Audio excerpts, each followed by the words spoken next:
Thank you. And with that, I don't know where Hal's going to go. All of that. I don't either. A few weeks ago, Dolores Preem came to me and she said, look, we have a real environmental hero in our midst. Why don't we do something to allow our parishioners to know something about his achievements, and his awards, and his interests?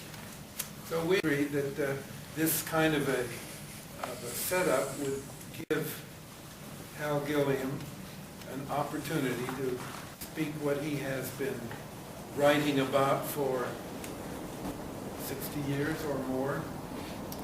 And among his many awards, well, in 2009 he won the Preem Award, for which, and at that time, I'm not going to tell you his age, but he then was 90 when he got that award. And in January 22nd of this year, he was given an award by San Francisco Nature. And they wrote a very good summary of his personal bio. And I'm going to steal from there, thunder, and read just a bit, which saves a lot of time giving the background of Harold Gilliam. It says Bay Nature, which gave this award, is honoring Harold Gilliam on their 10th anniversary celebration last January 22nd. It said, before Harold Gilliam began his weekly newspaper column in 1960, the category of environmental journalism did not exist. For the next 35 years, Gilliam pioneered and perfected the craft of environmental reporting. No one else has conveyed the depth and breadth of Bay Area environmental issues as ably and effectively over such a long period. Gilliam was born in 1918, grew up in LA, earned a BA in political science from UCLA, and an MA in economics from UC Berkeley. Served in the Army in World War II, and in 1948, Gilliam studied under Wally Stegner at the Stanford Writing Program, which led to a job at the San Francisco Chronicle, first as a copy boy, then as a news reporter. In 1960, he was hired away by the San Francisco Examiner to write a weekly column about the environment. A year later, he was hired back at the Chronicle, launching his weekly This Land column, through which he covered the important environmental issues of the day, such as sprawl, nuclear energy, open space preservation, and water supply. In his columns, he also shared his fascination with natural history, writing about fog, the hydrology of San Francisco Bay, redwood forest ecology, and much more. Gilliam authored 13 books on nature and the environment, including Island in Time and Point Reyes Peninsula. Each of these books, by the way, has resulted in significant environmental achievement. Between the Devil and the Deep Blue Bay, with the rest of that, Between the Devil and Deep Blue Bay, the struggle to save San Francisco Bay, and Weather of the San Francisco Bay region, which came out in a later edition in '02, and his recent prose will appear in a forthcoming anthology, In the Manner of the Country, Living and Writing the American West. University of Texas Press. It's not out yet, is it? Your anthology? Okay. Retired from the Chronicle in '95, but Gilliam continues to write, staying up to date on current issues. He also remains physically active, swimming a few times a week, going for daily walks in his beloved Golden Gate Park, Marin County, Mount Tam, and elsewhere. Harold, what have you got to say for you? How can I say anything after that introduction? I can hardly wait to hear what I'm going to say. There was some confusion about, this was billed as an interview. We had some argument about who's interviewing who, but I want you to know, Don, I'm interviewing you because I'm not an expert. I'm not a scientist, as Don is.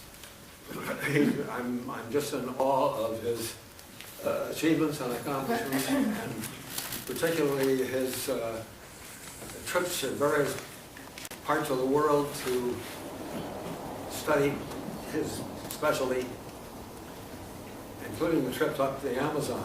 You went into the Amazon jungle. Were those alligators or crocodiles you were going after? Those were alligators in Cayman. Alligators of what? Cayman. Cayman. I've heard of the Cayman Islands, but I didn't know that. This is supposed to be Gilliam's turn. I'm not allowed any more of this. In addition to interviewing you, I want to interview you all. After a few introductory remarks, I would like to hear some of your reactions, and I think we can have a good multiple conversation here. Right. The subject of global climate change is a tough one because there are so many different versions of what it is. And my impression is, and my feeling is, that it has been overlooked by a lot of people because it's been billed as something that is going to happen in the far distant future. They're saying that sea level might rise a couple of feet in 100 years, and that doesn't excite people very much. There are a lot more exciting things going on if we got to attend to what's happening now. The problem, what most people don't realize, is that global climate change is happening now and has been happening for a long time. We've only recently come to recognize it. The contrast, the opposite point of view that some people have from some scientists have, from the opposite, I'm saying, from the feeling that it's something in the long-term future that we don't need to be concerned with. The other extreme, but it's an extreme, is saying we are, in the words of one scientist, we are killing our planet. We are diminishing the ecosystems that have supported civilization and supported life before civilization, and maybe after civilization, if we don't reach the climax first. These ecosystems have been diminishing. Well, let me give you an example. We all take water for granted. Everybody had a drink of water this morning, I'm sure. And don't realize when we do that the fresh water supply is diminishing. The aquifers of underground reservoirs that have been stored over long periods of geologic time and have been used by people drilling wells and withdrawing the water, the aquifers are diminishing and depleting. One example is here in the Bay Area, in the Santa Clara Valley, where originally, when the valley was first settled, there were artesian wells. The water coming down from the mountains had collected in the valley, and it was under so much pressure that when somebody would drill a shallow well, it would come roaring up like a fountain. Well, of course, when they started irrigating, they started developing that area with orchards, first of all, before it was urbanized. The wells were no longer artesian, but they had to drill deeper and deeper and deeper because they were going down very steadily. finally there were not enough water for all the people who were coming in when the valley was urbanized. So they had to import water. And where did they import it from? Well, where all of us in coastal California get our water, which is from the Sierra. The snowpack in the Sierra, formed during the winter, is a reservoir, you might say, the water which then in the spring and summer, as the snowpack melts, gives us the water supply that we have for irrigation and for urban use and for all other purposes. But as the climate warms, heat increases by the mechanism that you're probably familiar with, but I'll say something about it in a minute.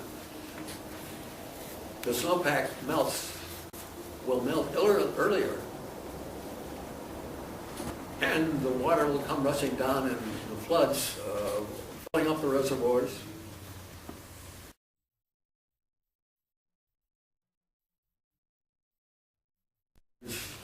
Below Sacramento, several times has been mostly underwater from its beginning. And the water then will flow off into the Bay of the Ocean. I say will, I should have said it does or has, put it in the present tense or the recent past tense. The biggest, that takes care of the Sierra water. The biggest aquifer in the country, maybe one of the biggest in the world, is the so-called Ogallala aquifer, which is named after a certain tribe of Sioux Indians, Native Americans. But it extends from Texas, on the Texas Panhandle, on up into the Dakotas. There's all the water coming down from the Rockies and other parts of the Mississippi Valley. I'm collecting there. I remember some years ago when I was had a job which involved flying back and forth across the continent, looking on, seeing these crop circles, these circles of green in the dry desert areas. I wondered what they were, and I learned later that they were irrigation project to create crops in this dry, arid area. And of course, those sprinklers were drawing on the Ogallala aquifer. And one of the things that have caused it to go way down, the peak has passed, its life is not long in the future, so what's going to happen there, we don't know. But we look back in history and look at various civilizations, in not only the Middle East, but in Latin America and so on, which have risen and declined because of the depletion of their water supply. Another aspect of this depletion of our resources, which will be exacerbated if climate continues to increase, climatic heat continues to increase, is the soil. Popular notion of the soil is that it goes way down deep, but actually it's only a fairly thin